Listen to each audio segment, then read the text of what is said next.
So I'm Robert Craven. I'm Q's board president currently for another couple months. So thank you on behalf of the Q board and Q itself for being here today, for being at the conference, and joining us for this Future Ready panel.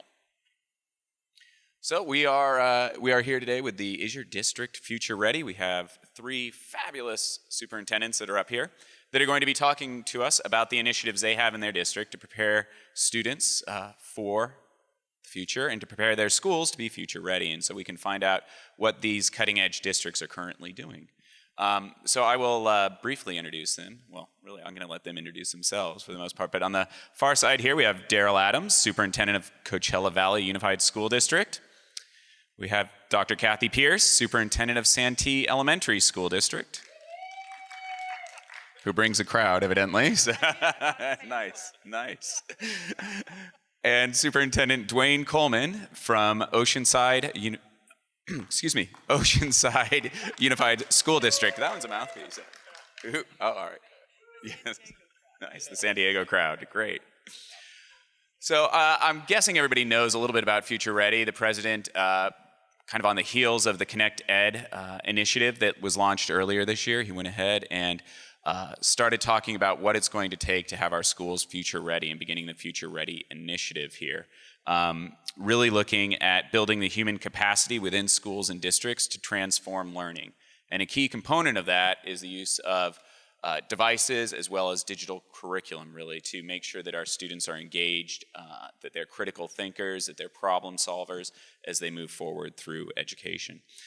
So to get things started here, I'm going to just ask each superintendent to just provide a brief overview of their district, as well as answering the question of what does Future Ready mean for your school district. So we'll start. All right, you got pointed to first, Dr. Adams, so we'll give you the mic. Because Adam started with A, is that why I'm starting first? No, okay, all right, we'll do that. Well, thank you, Robert, and it's really a joy to be here today to represent Coachella Valley Unified School District. We have about 20,000 students, and 98%, I would say 99% of our students are Hispanic, and 100% are free and reduced lunch, and we have about 65% who are EL learners. So, we have one of the poorest districts probably in our country, but, our school district and our school community is very much interested in how do we transform to a 21st century teaching and learning environment so that our students can learn and be prepared for college, career, and citizenship when they leave us. So we began our journey 3 years ago to incorporate technology into the classroom, and we're in a second full year of deployment of iPads to every student from preschool through high school. And we were able to accomplish that through a general obligation bond that the taxpayers in our school community voted in the positive to the tune of 67%. So some of the poorest citizens in our country voting to tax themselves so we can transform our school system. So that shows you the commitment and dedication that all of our parents had to change the way we teach and learn. We're in our second full year. We provided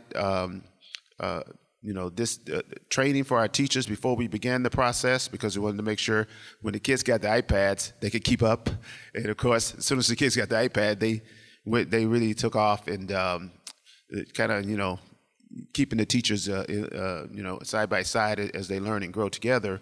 But we also rebuilt our infrastructure because we wanted to make sure all the schools were connected, and we wanted to make sure we built an infrastructure, Wi-Fi infrastructure for the future. Even though we have 20,000 students, we built it to be able to handle 60,000 devices because we wanted to ensure that we would be ready for the future.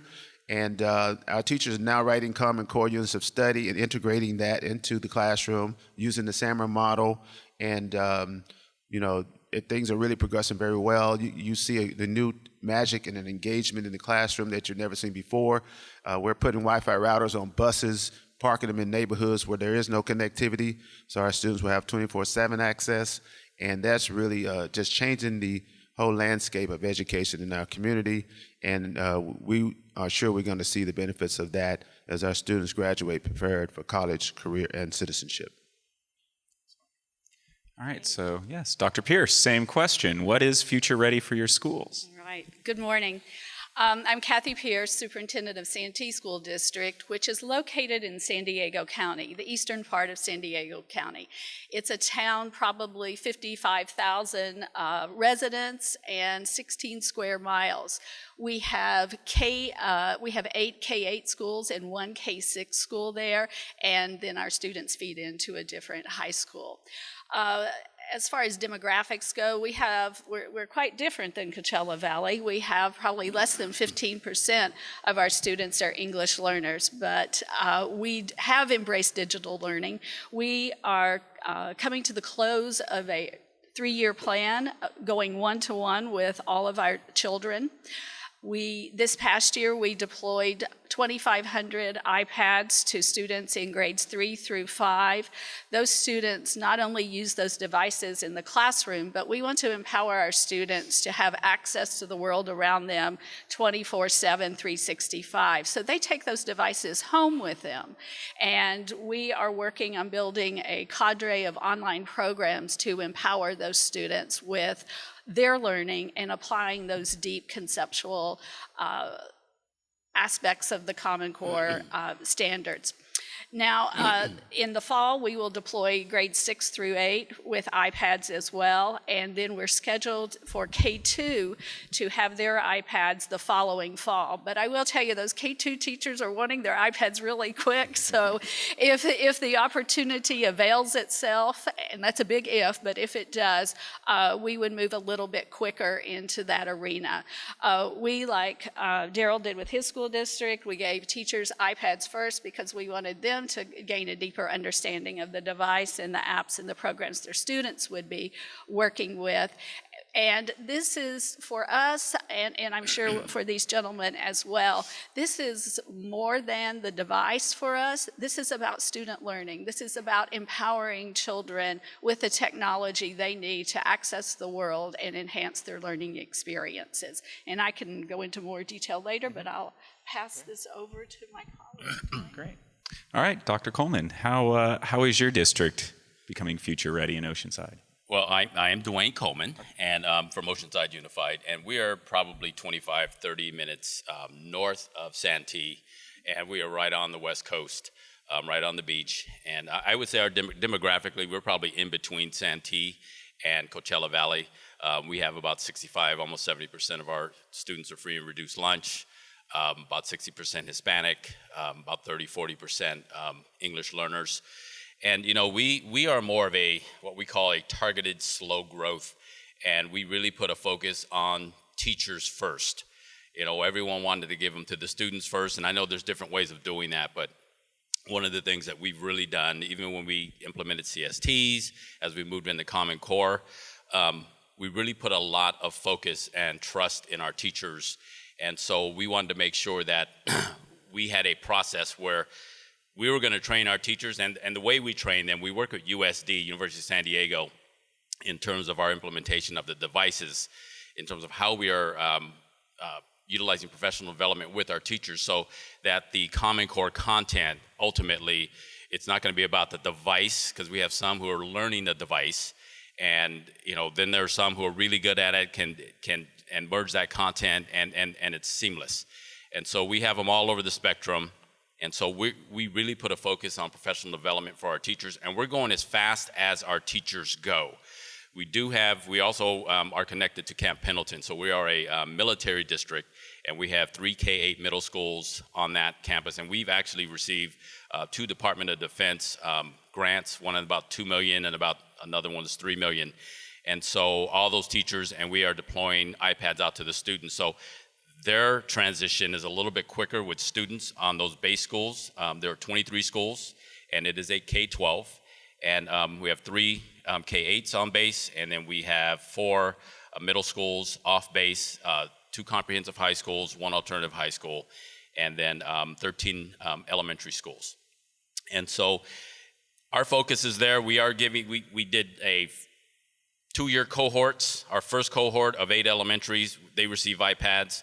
This second year, we have our second cohort of teachers received iPads, and going back to the USD professional development, what I wanted to do was make sure whatever we did that first cohort, were tracking, we were monitoring, we were evaluating, so that when we had our second cohort, we had research and evaluation tools in place going into that second cohort. So we do use the TPAC model, and I'm sure I'm going to mess this acronym up, but it's around technology, pedagogical knowledge, content, and making sure those all merge in terms of how we deliver that professional development to our teachers. So it really is a focus there, and then we are beginning to deploy iPads out to selected schools of teachers that have shown that they were ready to have students with iPads, with students have iPads in their hands.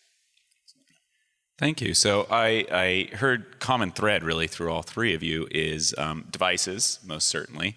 And really, I think that the big piece was teacher training. And so I heard each of you talk about teacher training. So if you could for a moment, and I know you all three touched on it a little bit, but how are your teachers beginning to integrate technology into the curriculum now? And then along your model, how are you tracking that to make sure that you are constantly improving that practice going forward?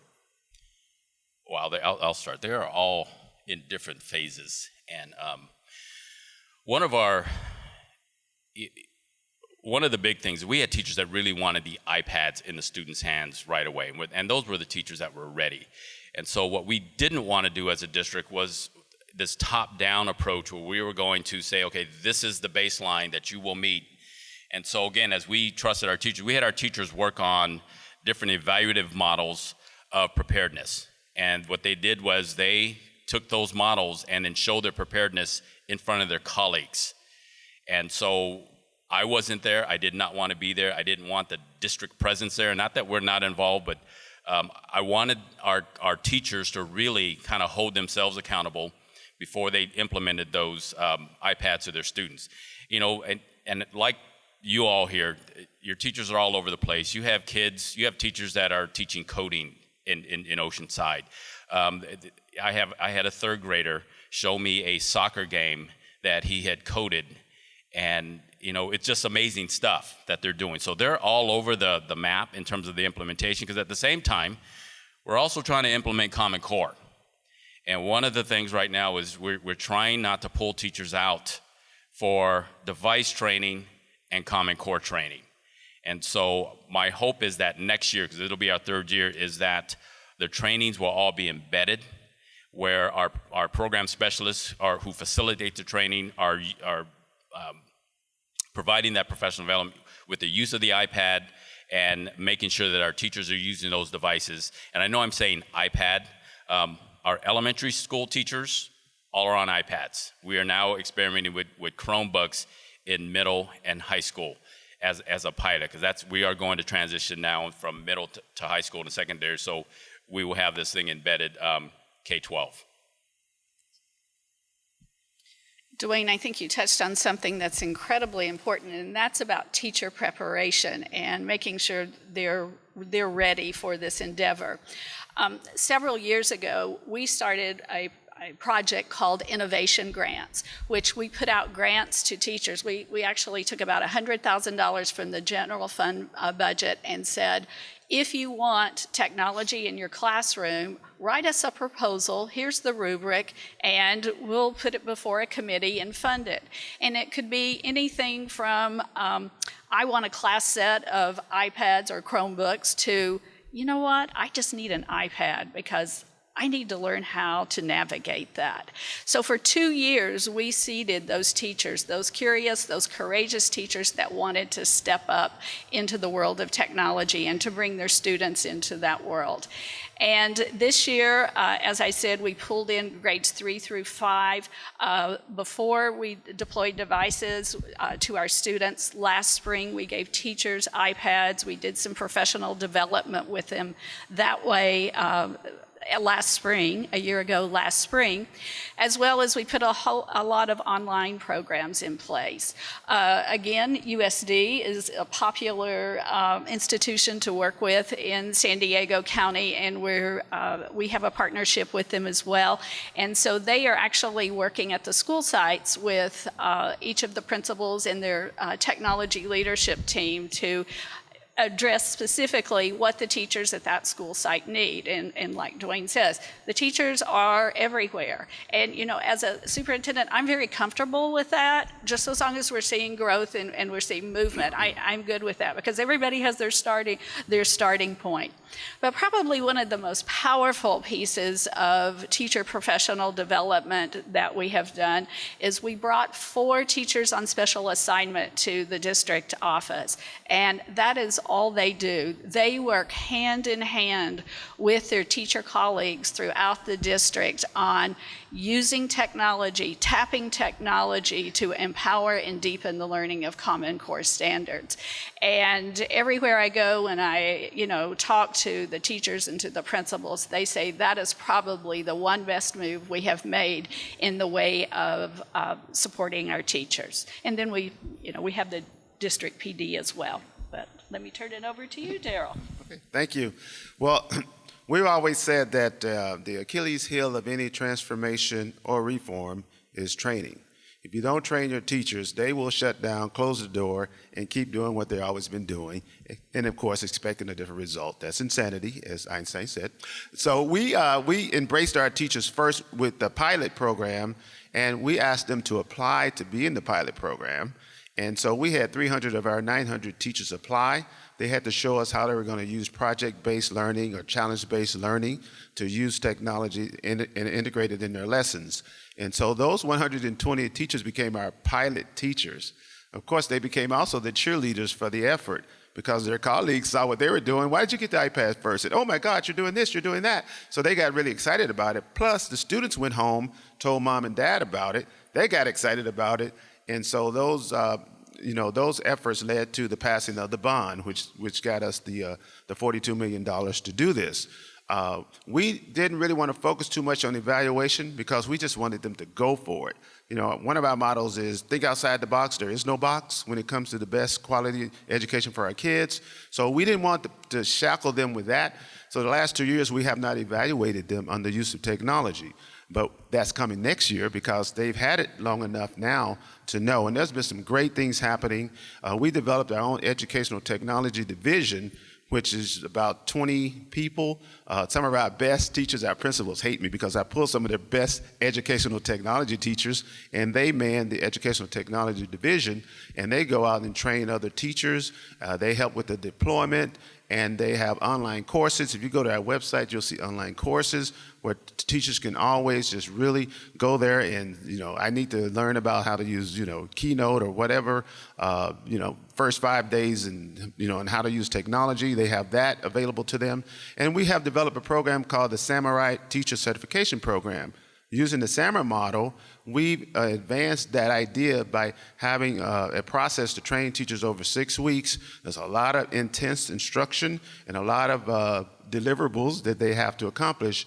But at the end of that journey, they are certified through us to be educational technologists, and they get a certificate, and hopefully someday I'll be able to get them some extra money because I think teachers deserve that when they go and make that extra effort. So within all of that, the pilot, we have wall-to-wall academies coming. So teachers are having kids code. They're having kids, we call them our Apple little geniuses. They're able to repair the iPads. So students are getting certification in this as well. And, it's just a district-wide effort that came really up from the teacher to the student to the parent. It wasn't me standing in front and saying, you will do this, or the board. It was like, let's show them what this is and let them decide. And they decided to do it, and it's really transformed the culture, most importantly, the culture of how we look at what we do. It's not just the technology. Now, our school community believes the impossible is possible. They can pretty much do anything because we're united together in that effort. That's wonderful. I love I think you guys hit on the idea of teacher training. Teacher training and professional development is key, obviously, through all of them. And that coaching model in particular seems to be so effective when we're dealing with technology and bringing all the teachers into the fold with it. On that end, how are those coaches and that professional development assisting? The president talked an awful lot about fostering creativity within the schools. What does creativity look like right now in your schools, and how are those coaches or that professional development helping that? Well, we just pretty much turn everyone loose and say, go for it. I, as a superintendent, I do not want to be the gatekeeper. I want to be the person that says, hey, what do you need? Go for it and get the heck out of the way. And our teachers appreciate that, our principals appreciate that, and they really have, for the first time, really feel a sense that of ownership, true ownership, because they're helping to develop and innovate, and there's no barrier we won't go over, through, under to make things happen. So that's been a change for us, and so that's the kind of environment you want. When we started the Ed Tech division, I told them, I want you to run this like a startup technology company. That means there's no desk. It's like going to Google or Apple and just see this chaos happening, because they're developing and they're experimenting and they're just going far and beyond what they thought they can do. And that's the kind of environment that's permeating is to our students now and our teachers in the classroom. Everyone's ready to experiment and innovate and go outside of what they thought they can do, and that's been very helpful for us. Well, I think creativity in Santee is being redefined every day. As we walk into classrooms, it's just amazing what we see children do. And they're only limited by their own imagination. And like you say, I do not want to be the gatekeeper. This is one time I think superintendents and the leaders should be loose in their leadership. We've studied about the loose, tight leadership. I really believe it's a time to set teachers free, to let them think about whatever. Keep the children safe. Safety is number one, and it's very important to us as an elementary school district. But within those boundaries, knock those four walls of that classroom down and let the students and the teachers go for it. Because we are in a transformation in education that we have never seen before. It will be the most remarkable transformation I know I personally will ever see in my career. And I am so excited for our youth. And I think it would severely limit our educational progress if we come down and say, teachers, you shall follow between these guidelines. So to me, our creativity is only limited by our imagination. Well, I don't have to even answer that one. I'm going to give you a couple examples in terms of creativity. And the other thing, before I get into that, is this Future Ready initiative was really targeted at superintendents. And because when you move forward in something like this, if your top leader in the district is tagging along and not leading, there's going to be some gaps in that process. And so you're looking at three, and there are a lot of others that, and I know I can speak for San Diego County. I would tell you that San Diego County, there's 42, 43 districts, and all 42, 43 of us are really locked at the hip. We network, we're very close, and we are very creative. And I remember my former superintendent, when I was a principal, said, Duane, we needed to get you up to the district office so you could stop. And I was trying to do all kinds of things that I thought we should be doing. One of those was technology. And so, I'm excited that I really am excited that to be in this position. And then when I say lead, I don't mean lead by control. I mean, let your folks, they're the experts. My goodness, we have teachers and we have district office people that I'm just, what do you want to do? Let's talk about it. If it's good for kids, if we, money's always an issue, but I always like to try and be creative to make sure we're always progressing. And I'll give you an example of a conversation I had with an elementary principal. It took him 20 minutes to get to the point. I finally had to ask him. He says, Duane, if we had this design thinking lab, we have a classroom, blah, blah, blah, blah, blah. And I said, Justin, what do you want? What is it that you want? He says, well, I want to take a classroom and maybe get a teacher. I said, so do you want a design thinking lab classroom? He said, yeah, I do. I said, so get your teacher, identify the classroom, design that classroom, talk to me about the resources you need in that classroom, and then bring that proposal back to me, and let's see if we can make this happen. That's just one teacher, that's one principal. And so getting our principals to make sure that let's be creative. You know, I'm only 9 months new into this position, so I'm sure I may get my hand slapped at some point. I'm not stressed. I'm not stressed out yet, but I'm excited. I am excited. I'm excited about the stress. I'm excited about where we're going, and I'm taking my own classes in informational technology myself because I tell my leaders, in order to lead the work, you must do the work, and I don't want them I call them flapping their lips, talking about it, but they don't know how to do it. I want them to learn how to use devices. I want them to learn how to use applications. I want all of us to just dive right into technology and to allow it to enhance the instruction as it should. Oh, that's excellent. And that brought up a great question that I've had to hear now since you started speaking. And that is, and so you brought this question upon yourself, I think, a little bit. How are you leading with the technology yourself? How is it transforming your work and your work with your principals? Okay. Well, when I just said in order to lead the work, you must do the work, I have my monthly superintendent leadership meetings, and I'm probably going to change that name at some point. But I prepare those presentations myself. And I use Keynote, I do Prezis, I don't do PowerPoints anymore. I embed my own video. I taught myself how to do that because I wanted my principals to see that I was also doing the work. So that's how I lead my presentation. I have my partner in crime who's sitting over off to my right. When I do have my keynote, all I want him to do is I check to make sure I embedded everything right, make sure it runs. I said, but I don't want you to change it. Don't add any fluff because this is my work.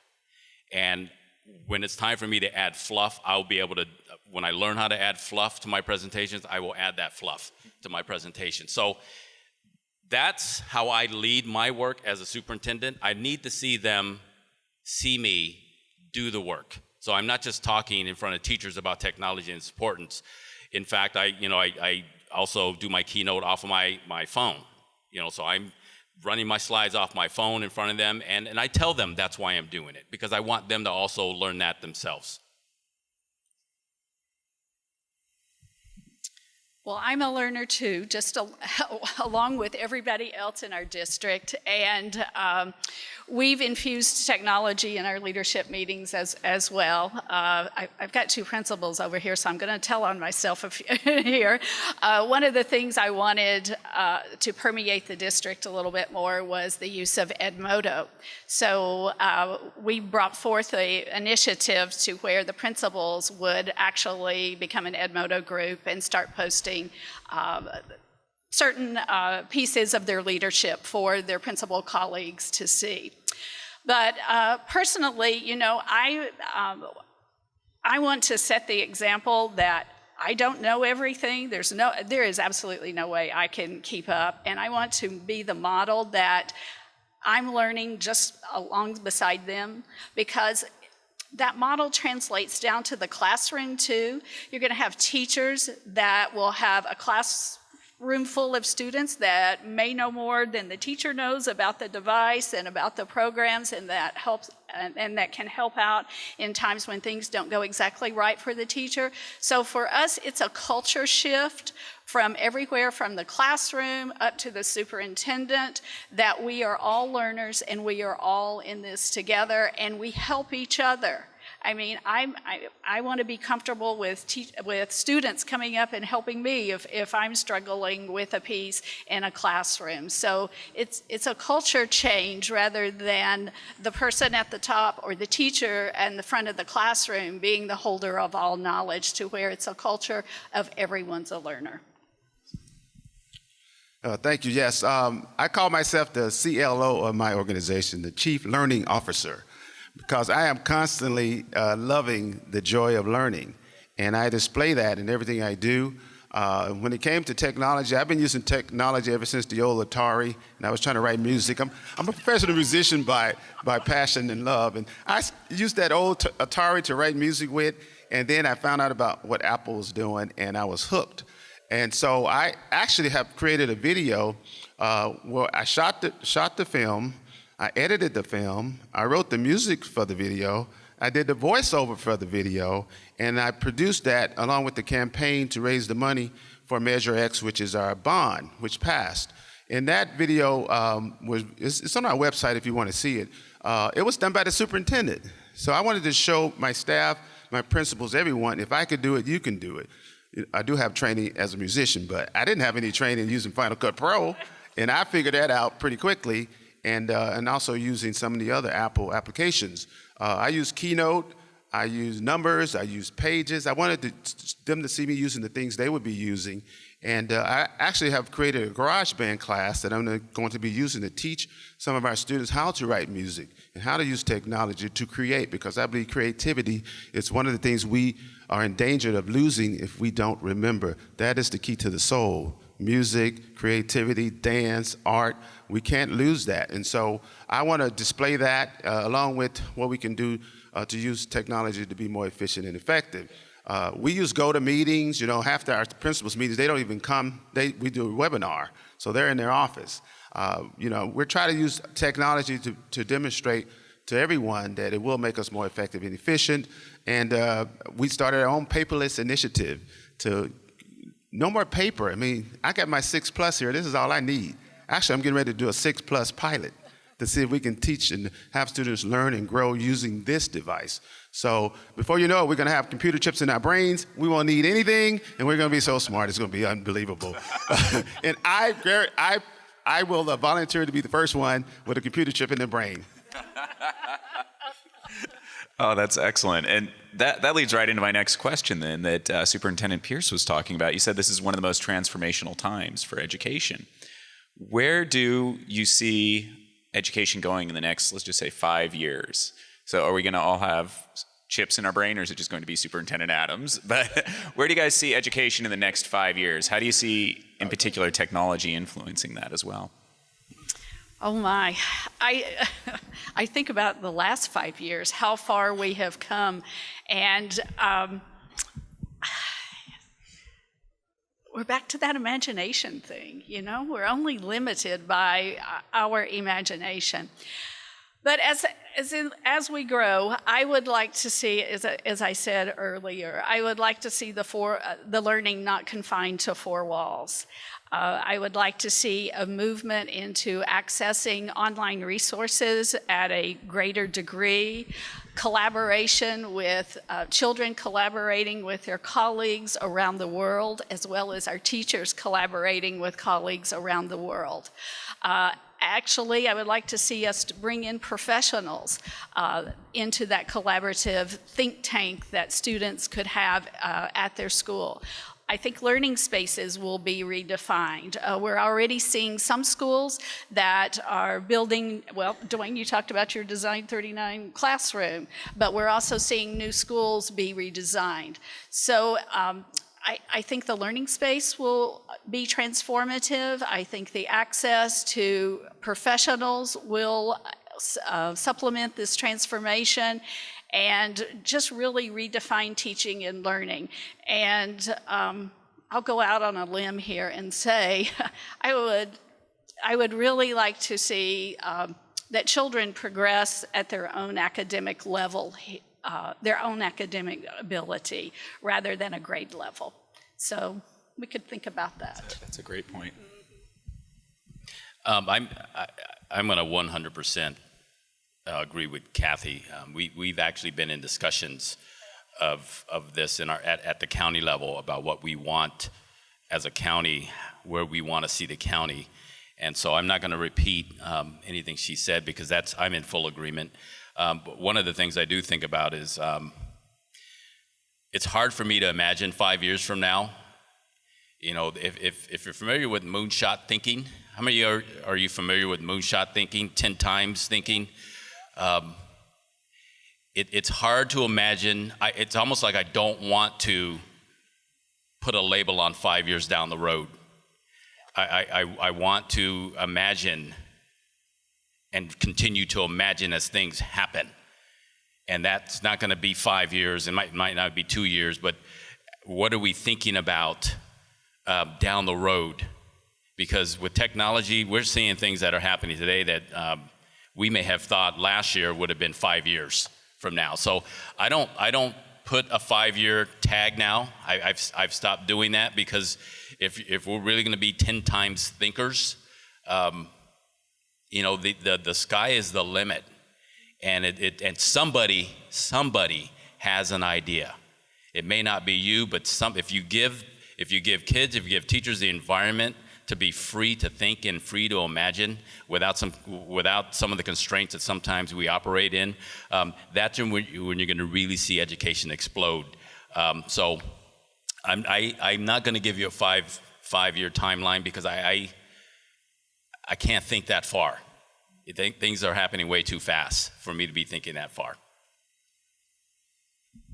Well, I was born an Aquarian, so I think far in the future. Because the computer in the brain thing, I'm ready. I'm seriously ready for that. And plus, I'm a disruptor. I'm a born lifetime career disruptor. So whatever is happening, it better be good. And even then, I'm going to try to disrupt it, because I think we can do better. So continuous improvement and looking ahead to the future, that's just the way I roll and the way I operate. I see in the future, the government is going to start providing the resources so we can provide every kid in America with these devices and the connectivity that goes along with it. I see that happening, and we're going to lobby for that. And I can't say I'm running for some office, can I? Yes, I'm running for Q Board of Directors. Sure. And if I'm selected, I will make sure we lobby to get government to provide these devices and technology and connectivity for every kid in America. And Q has that kind of reach. And Mike's sitting out here too. I know he has that kind of reach. But I like what the professor said about soul. You know, I tweeted him, I got soul now, because he talked about that self-organizing learning environment. That's what we need to see. And I'm not saying you're going to ever see a teacherless classroom, because I don't want to see that happen. But there's going to come a time when students have choice, and they may not need a teacher. You know, and once, 16, 17, 18, the parent might say, you know what, I trust my kid. He's got his online classes. He's ready to go. He can do other things, and we can expand on what the students can do. Choice through technology, using technology to have choice, opportunities, options. That's going to happen.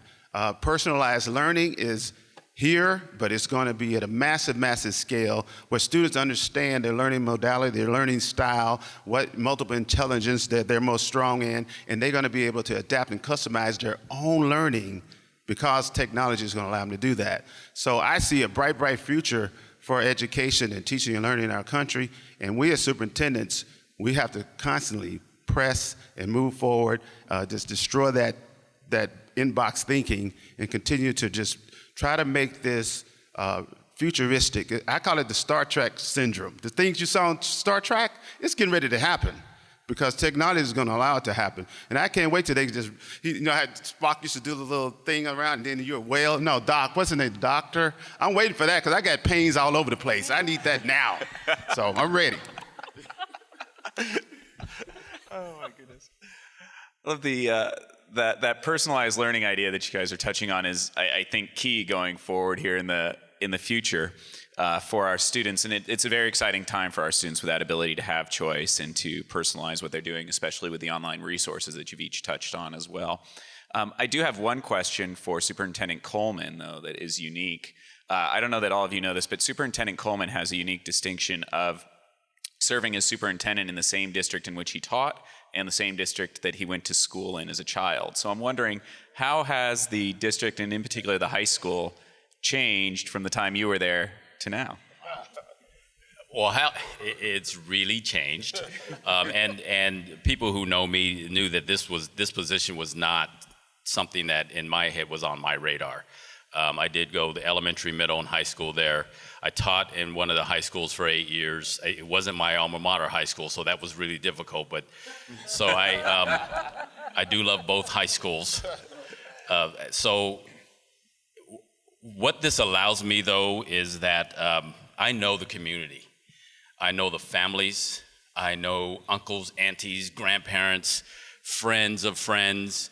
And the one thing that I have not done, or has not been done to me, I have not taken advantage of that, and people have not taken advantage of me being this, which I respect.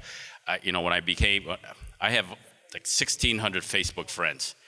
And one of the things people told me is you're going to have to cancel out your Facebook account. And, so I kind of sat and watched. And you know what? That's where we are today.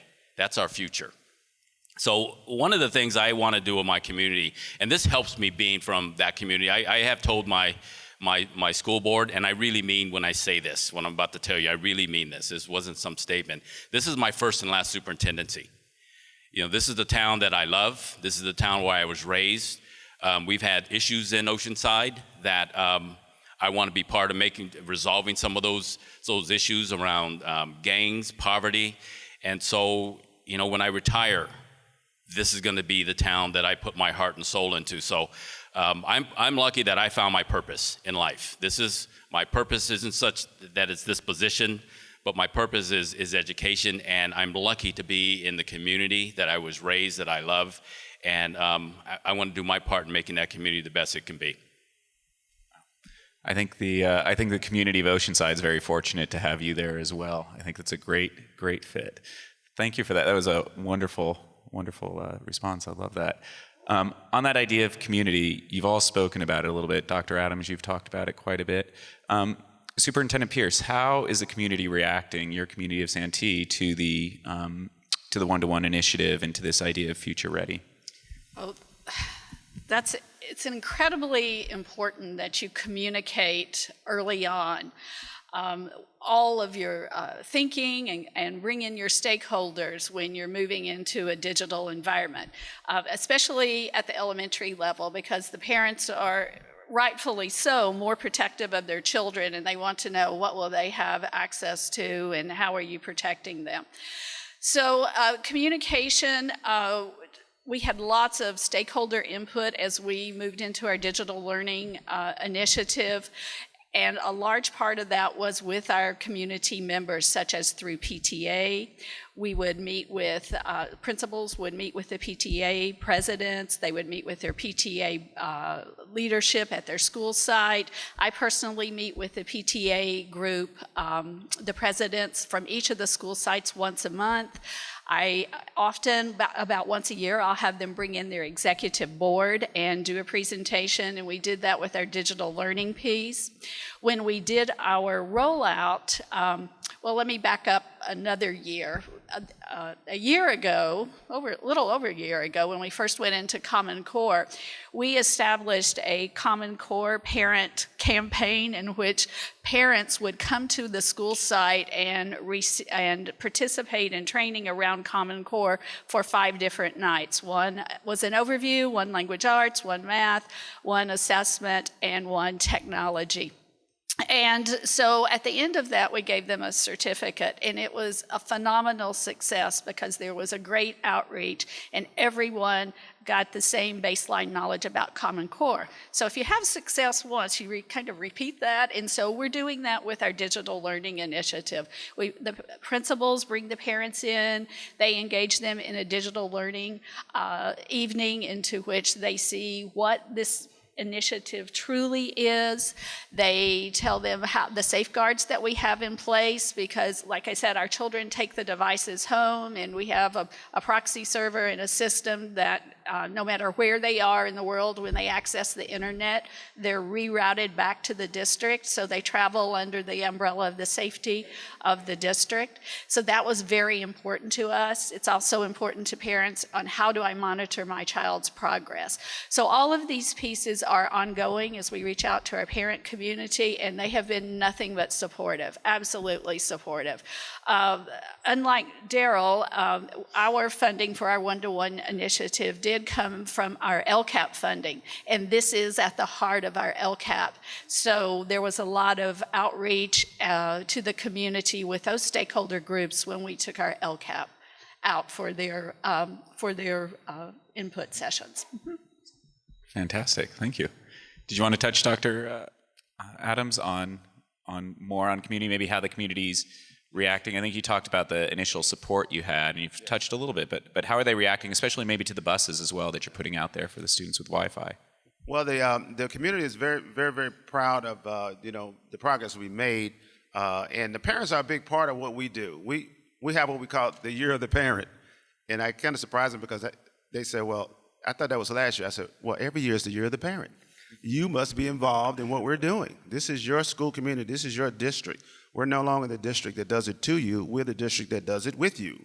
And I have a parent leadership cabinet that not reports to me, that works with me, so we can report to the board and making sure our parents understand the initiatives we have to transform our system. So they are totally bought in. Of course, again, it's their tax dollars. One of the arguments against this was, well, how are you going to get me to pay, a 10-year or 15-year bond and the device lasts 2 or 3 years? And we had to explain to them, it's not just a device, it's the transformation of the system that the device is going to allow us to do. And we provided, like I said, an ed tech division where our technicians understand how to maintain operating systems and keep them going longer than that 2 or 3 year lifespan that people think they have. We have some Apple IIs that are working just fine in preschool, but we are constantly refreshing our systems so students have the up-to-date device.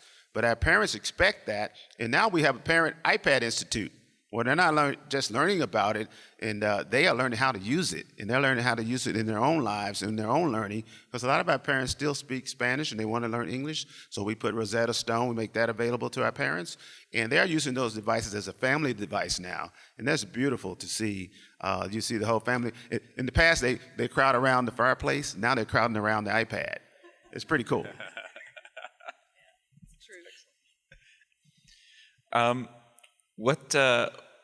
We've heard a lot of great successes. What's the greatest challenge that you've all faced in this?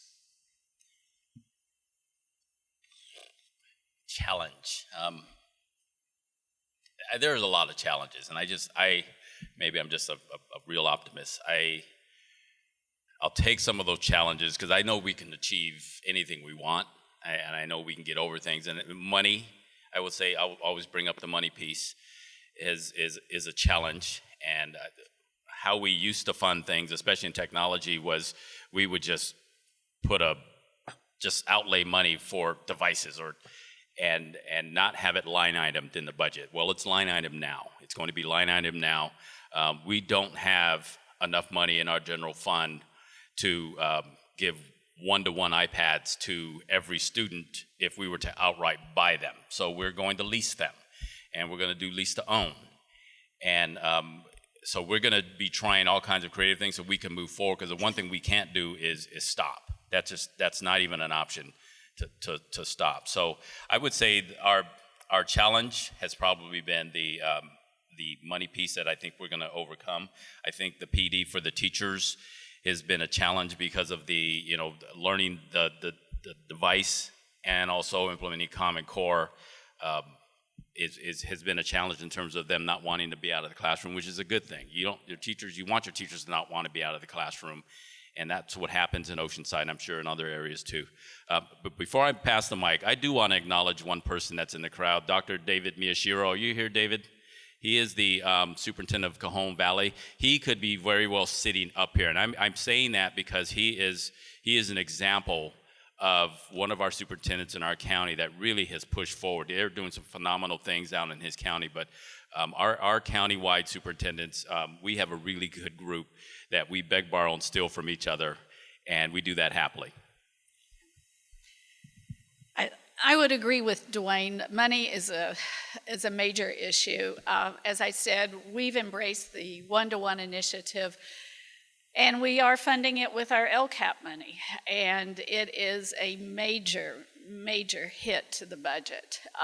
And the sustainability that we are putting into the budget, that, because we aren't going to quit either. So we have to think about the out years when the devices do need to be refreshed.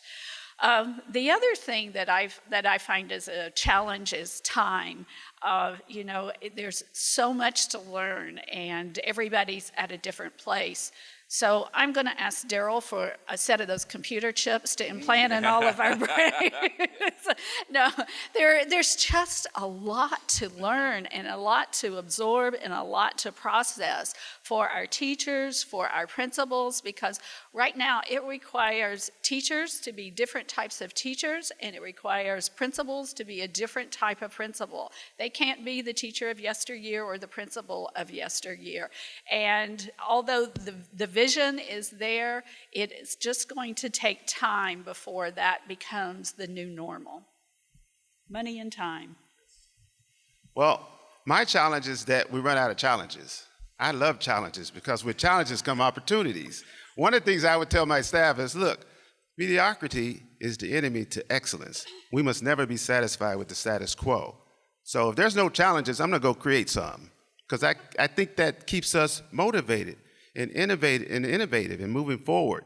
So I always look for those as opportunities to bring people together to help, again, make the impossible possible. And, people respond. You just don't know what you can truly accomplish unless you just think outside of yourself and just have the greatest challenge and / opportunity in front of you. And we have plenty of those. I had people say, well, those kids are going to sell those iPads on eBay. Okay, we had a few kids sell an iPad on eBay. But we're going to take all the 20,000 away because a few kids messed up? And of course, we have a good filter like, my colleague is saying. We found those iPads because the people who bought them called us and say, hey, my iPad doesn't work. And that's because it's stolen. You want to send that back, and we'll try to get your money back. So challenges are part of the deal. It's great. I think it really helps us to think, outside of ourselves and really overcome a lot of situations where people think you can't do it. And then the more you do that, the more confidence you have as an individual and as an organization and as a school community. And you're changing lives, you're changing the community, and that's what we are in this profession to do. Thank you. Wonderful, thank you. Yes, we had some as far away as Oklahoma and North Carolina call in and wondering why their iPads weren't working. It's fun. Georgia, we had Georgia. Oh, nice, all right. So I just have one final quick question as we run out of time here, and I'll lead it by kind of this way: is CUE is a proud supporter of Future Ready schools, and we're going to be convening partner with the Future Ready Schools effort. And there's a Future Ready Summit in California on May 4th and 5th in San Mateo. I'm guessing a few of you will probably be there. So my last question revolves around that. Besides the need for superintendents to attend this Future Ready Summit in May, what else would you recommend to your superintendent friends, your superintendent colleagues, and other leaders in the educational community here right now to become future ready? And you get about 30 seconds each. Oh boy, let me go quick then. Well, I think they should. No, I'm just kidding. They should come and see what we're doing because we're an Apple Distinguished District. I think one of the first districts to have that distinction because of our one-to-one program. We just hosted 9 different districts on Wednesday because they were coming to CUE. And they said, well, why don't we stop at Coachella, which we're only like 30 minutes away from Palm Springs. But we're always opening our doors to share that information. All of us should be future ready. It's the future of the nation at stake here. Please come to the summit. We will be there, and we encourage you to be there. And if I could bring parents and students, I would, but they kind of limit us to different people that can come. But I'm passing the word to everyone I know, every superintendent I know, be at that Future Ready Summit. California should be represented. We have 1,000 school districts. We should see 1,000 teams from 1,000 districts there. So probably my best advice to someone starting out on this initiative is to learn from your sister school districts. Visit districts surrounding you, email them, Skype them, talk to whoever, and learn as much as you can, because there's no sense you traversing this territory on your own. Learn from others, and we're a very willing group to share. And the other piece, I would say, wherever you are, just embrace where you are, but keep your eye on the future. We're taking a team of 5 up to San Mateo. But what we're doing as a county, what we've all committed to is that we also need to get to your school. You need to get to your school boards. And so we're making a countywide effort, working with some organizations to present the Future Ready Pledge and initiative to every school board in the San Diego County area, and so of the importance. And one of those reasons is that we want to show the federal government in San Diego County that Future Ready is important to us as a county, because my hope is that there are going to be federal dollars out there for those districts or those counties that are showing this push towards being future ready. So we're focusing on school boards, because once you get your school board and your superintendents involved, then sky's the limit. Fabulous. Well, I am just so excited about the future of California and education in California, having the three of you up here today and listening to you. It's an exciting time for all of us. I think, as you all said, it's transformational what's happening right now. We are at a very interesting point in time, and it's exciting to be, I'm sure, for all of you leading at the forefront of that. So thank you for your service to your districts, to the state, and for being here and sharing with us at Q. We greatly appreciate it. Thank you. Thanks, everyone.